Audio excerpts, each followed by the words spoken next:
merupakan sebuah kegembiraan bagi keluarga Arifin, bukan nama sebenarnya, karena bisa jadi rumah baru mereka. Rumah besar yang terletak di pinggiran sebuah desa di Kabupaten Bandung Barat itu sebenarnya belum layak huni. Maklum di sana sini masih banyak bangunan yang belum selesai, seperti ruang tengah yang langit-langitnya belum dipasang plafon, kamar anak yang belum diberi keramik dan ruang tamu yang belum diberi gorden. Tetapi apa boleh buat, karena rumah kontrakan yang mereka sewa selama ini sudah jatuh tempo, akhirnya mereka memutuskan untuk mengisi rumah baru mereka dengan kondisi seadanya.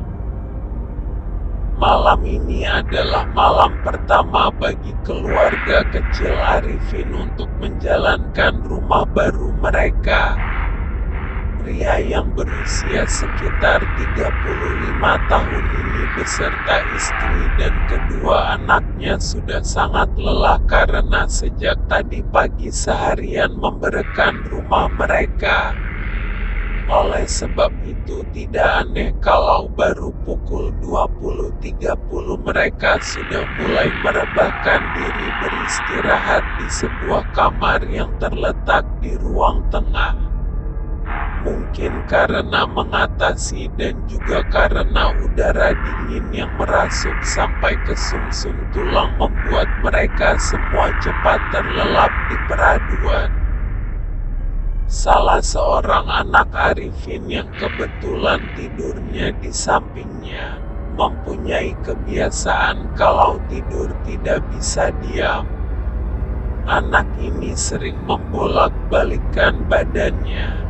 Bahkan tanpa disadarinya, kakinya kadang-kadang menendang tubuh Arifin, sehingga membuat ayah dua anak ini merasa tidak nyaman dan terbangun.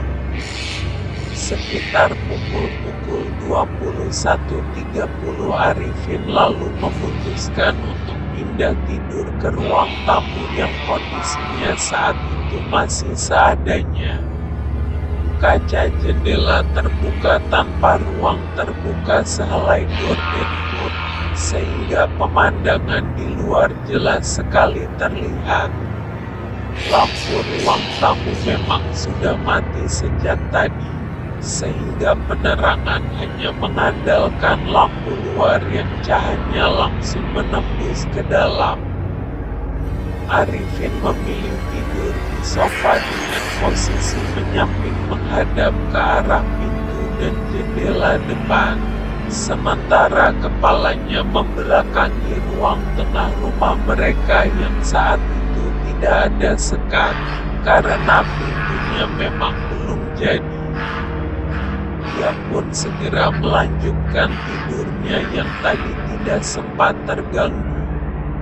Baru saja akan terlelap dalam mimpi indah, tiba-tiba terdengar suara pintu kamar tengah seperti ada yang membuka. Kemudian terdengar seperti suara anaknya dengan langkah kecil yang bergerak menuju ke arah belakang. Kemudian terdengar pintu kamar mandi terbuka diiringi dengan suara kucuran udara dari keran. Arifin memperkirakan pasti itu suara anaknya yang kebelet pipis. Suara di kamar mandi itu kemudian tiba-tiba menghilang begitu saja dan suasana berubah menjadi semakin berkembang. Karena merasa ngantuk sekali, Arifin tidak begitu memperdulikannya. Dia cuek saja dan berusaha melanjutkan tidurnya. Kesadaran Arifin hampir saja hilang dan berganti mimpi indah saja, tidak ada sesuatu yang membuat tidurnya kembali tidak terganggu. Kali ini dia merasa ada tangan lembut yang mengelus-elus kepalanya. Spontan Arifin menepis lembut tangan tersebut. Namun anehnya tepisan itu tidak ada apapun. Dia kembali melanjutkan tidurnya. Lagi-lagi kepalanya dielus-elus dengan lembut. Kembali Arifin menepis dengan meletakkan. Arifin yang mengira ini ulah anaknya yang tadi pipis. Ah, sudah tidur sana. Jangan ganggu Bapak, hardik Arifin sambil ngelindur. Tidak ada jawaban yang terdengar, namun elusan tangan itu kemudian segera mendadak berhenti. Gangguan itu ternyata tidak begitu saja. Kali ini Arifin merasakan seperti ada hembusan angin di kepalanya yang membuat dirinya kedinginan. Karena penasaran, dia mencoba bangun dan melihat ke arah belakang. Anehnya, tidak ada siapa-siapa di sana. Ruang tengah masih terlihat gelap dan sunyi. Entah mengapa perasaan Arifin mulai tidak enak.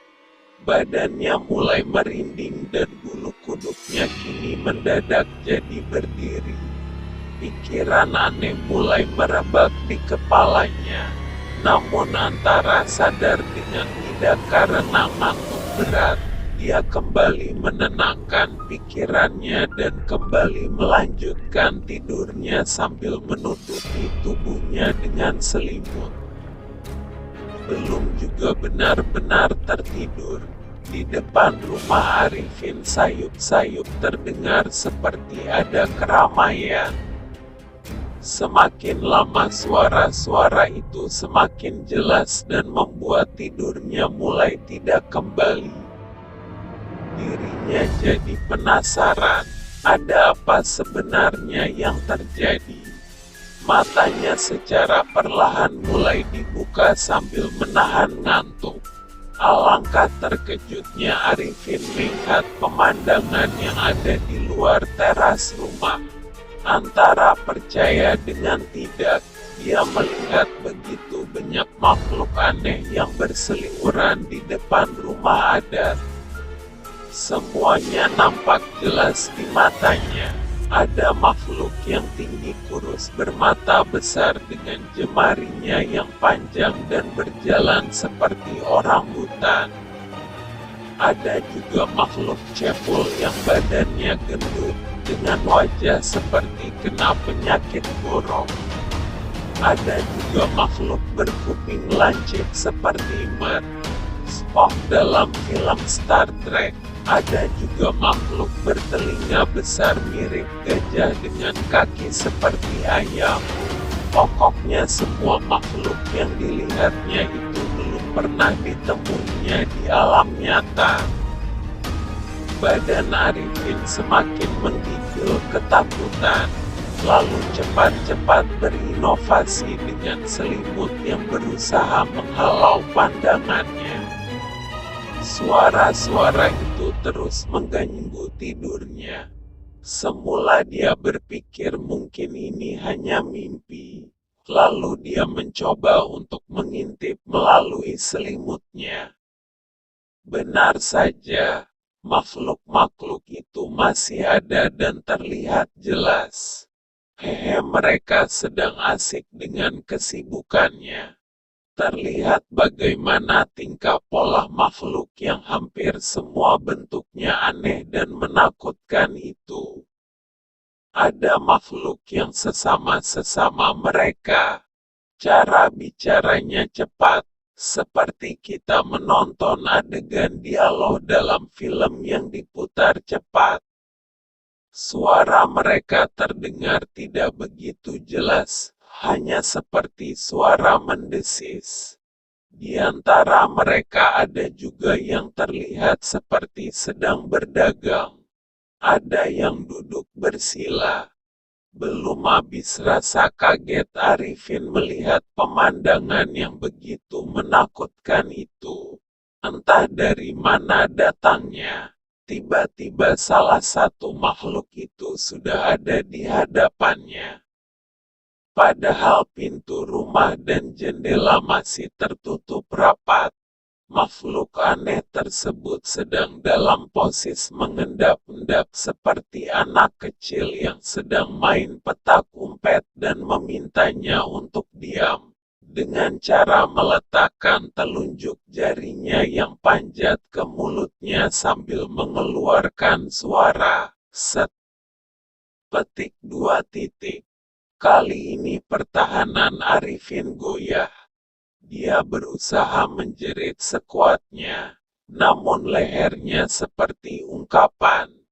Tidak ada suara yang keluar dari tenggorokannya.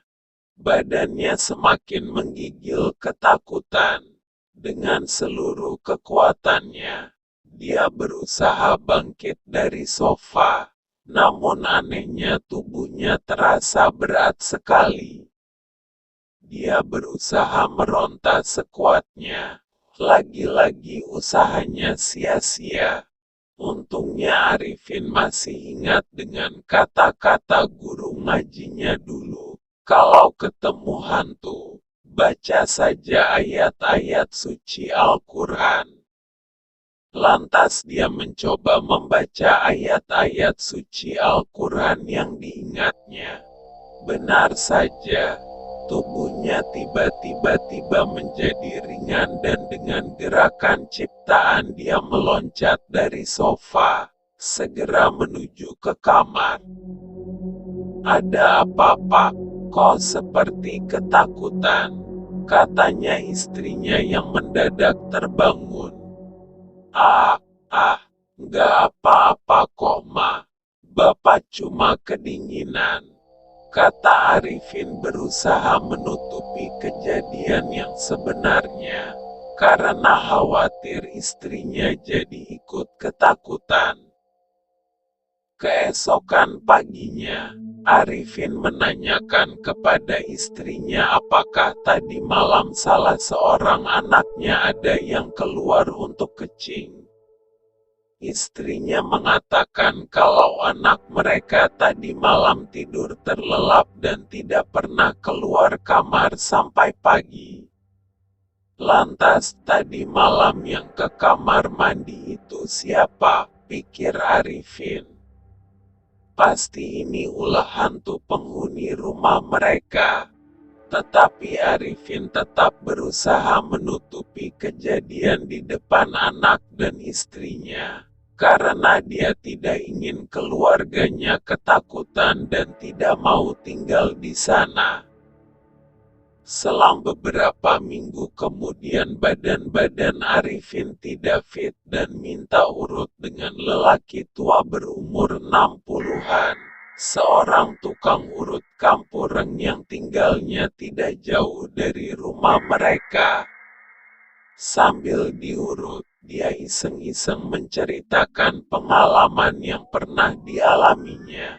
Mendengar penuturannya, tukang urut itu hanya tersenyum kecil. Loh, Mbah kok nggak kaget mendengar cerita saya? Mbah gak percaya ya? Saya nggak ngarang kok, Mbah. Ini benar-benar terjadi, kata Arifin sedikit kesal. Ya, Mbah percaya. Justru Mbah nggak kaget karena sudah pernah juga mengalaminya, kata Mbah tersebut. Maksud Mbah? Tanya Arifin penasaran. Begini Pak, di daerah sini memang dari dulu terkenal angker. Tanah kosong yang ada di depan rumah ini sebenarnya merupakan pasar tradisional makhluk halus. Mereka memang sering mengadakan transaksi di sini pada waktu-waktu tertentu. Ada dua tempat yang biasa dipakai oleh mereka. Yang satu di daerah sana sekitar 500 meter dari sini. Dan yang satu lagi ya di depan rumah Bapak ini. Kata Mbah tukang urut itu menjelaskan. Oh begitu, pantesan saya malam itu melihat kejadian aneh. Ternyata itu benar ya Mbah, kata Arifin penuh keheranan. Ya betul, gak apa-apa, mereka tidak mengganggu kok. Hanya orang-orang tertentu saja yang bisa melihat mereka. Bahkan di rumah ini juga ada penunggunya. Mungkin mereka hanya ingin mengatakan keberadaannya. Biarkan saja, mereka juga butuh kehidupan, sama seperti kita. Yang penting, kita tidak saling ganggu.